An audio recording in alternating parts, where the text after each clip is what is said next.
क्या आप जानते हैं कि माता लक्ष्मी आपके घर आने के बाद भी टिकती क्यों नहीं? क्यों? पैसा आता तो है, पर रेत की तरह हाथों से फिसल जाता है। आज से हजारों साल पहले स्वयं भगवान विष्णु और माता लक्ष्मी के बीच एक ऐसी बहस हुई जिसने इंसान की नीयत का पर्दाफाश कर दिया। आज की ये चमत्कारी कथा आपको बताएगी कि लक्ष्मी माता का असली निवास कहाँ है और वो कौन सी एक गलती है जिसे करने के बाद साक्षात लक्ष्मी भी आपके घर से मुंह मोड़ लेती है।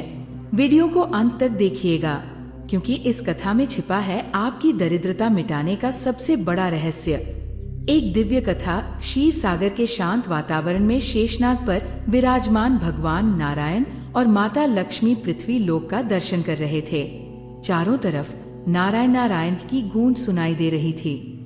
प्रभु बड़े प्रसन्न हुए और बोले, देवी देखो, मृत्युलोक के मनुष्य कितने धर्मपरायण हो गए हैं। हर मुख पर मेरा नाम है। माता लक्ष्मी मुस्कुराई और बोली, स्वामी भ्रम में न रहें। ये जो नाम जप रहे हैं वो आपके लिए नहीं बल्कि मेरे लिए है। ये आपको पुकारते जरूर हैं, पर इनकी आंखों में केवल धन की चमक है। भगवान को अपनी भक्ति पर पूरा भरोसा था, इसलिए उन्होंने एक परीक्षा लेने का निर्णय लिया। दोनों ने वृद्ध ब्राह्मण और एक बूढ़ी स्त्री का रूप धरा और पहुंच गए एक समृद्ध गांव में। गांव के सबसे बड़े सेठ के दरवाजे पर भगवान ने दस्तक दी। सेठ जी ने द्वार खोला। एक तेजस्वी वृद्ध ब्राह्मण को देख उन्होंने सत्कार किया। ब्राह्मण रूपी नारायण ने कहा, मैं एक यात्री हूँ और यहाँ कुछ दिन रुककर भगवत कथा सुनाना चाहता हूँ। सेठ जी बड़े खुश हुए। उन्होंने अपने चबूतरे पर कथा की व्यवस्था कर दी। कथा शुरू हुई। गांव उमड़ पड़ा। हर कोई भक्ति में सराबोर था। प्रभु मन ही मन मुस्कुराए और लक्ष्मी जी की ओर देखा, जैसे कह रहे हों, देखो देवी, यहाँ तो केवल भक्ति है। अब बारी माता लक्ष्मी की थी। कथा के 5वें दिन माता लक्ष्मी एक बूढ़ी औरत के रूप में गांव की गलियों में घूमने लगी। वे सेठानी के पास पहुंची, जो कथा में जाने की जल्दी में थी। माता ने कहा, बेटी बड़ा प्यास लगी है, थोड़ा जल पिला दो। सेठानी ने झल्लाकर कहा, अम्मा अभी कथा का समय हो गया है, पर चलो प्यासी हो तो बैठो। सेठानी अंदर से लोहे के लोटे गड़वा में पानी लाई। जैसे ही उस बूढ़ी औरत ने जल पिया, वो साधारण लोहे का लोटा साक्षात सोने में बदल गया। सेठानी की आंखें फटी की फटी रह गईं। कथावथा सब भूल गई। उसने फौरन माता के पैर पकड़ लिए और उन्हें 56 भोग खिलाने का लालच देने लगी। ये बात जंगल की आग की तरह पूरे गांव में फैल गई कि एक ऐसी चमत्कारी अम्मा आई है जो जिस बर्तन को छूती है वो सोना बन जाता है। अगले दिन भगवान की कथा का पंडाल खाली था।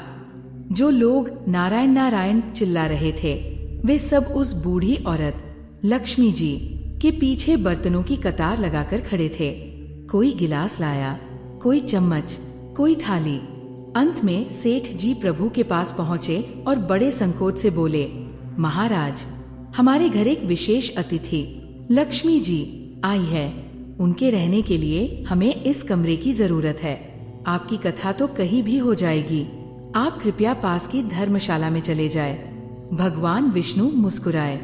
उन्होंने देखा कि घन के एक लोटे के लिए मनुष्य ने साक्षात नारायण को ही घर से बाहर निकाल दिया।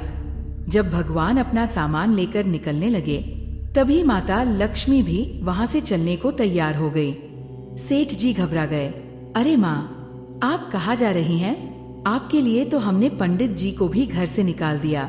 तब माता लक्ष्मी अपने असली दिव्य स्वरूप में प्रकट हुई और बोली, मूर्ख सेठ, जिन पंडित जी को तूने साधारण समझकर बाहर निकाला वे साक्षात वैकुंठ के स्वामी नारायण थे। जहाँ नारायण का सम्मान नहीं होता वहाँ लक्ष्मी कभी स्थिर नहीं रह सकती। लक्ष्मी जी ने आगे कहा, मैं स्वभाव से चंचल हूँ, इधर उधर भटकती रहती हूँ, लेकिन जहाँ मेरे स्वामी नारायण का निवास होता है वहीं मैं दासी बनकर ठहर जाती हूँ। तूने धन के लालच में जड़ सोने को तो पकड़ा, लेकिन चेतन ईश्वर को त्याग दिया।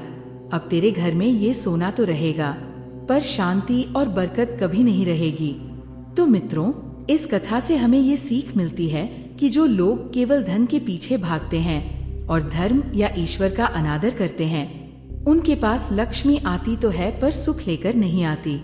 लक्ष्मी जी का वास वही होता है जहाँ सात्विकता, प्रेम और नारायण की भक्ति होती है। इसलिए अपने घर के मंदिर में हमेशा लक्ष्मी नारायण की संयुक्त पूजा करें। अगर आपको ये कथा प्रेरणादायक लगी हो तो कमेंट में जय लक्ष्मी नारायण जरूर लिखें और हमारे चैनल महाकहानियाँ को सब्सक्राइब करना न भूलें।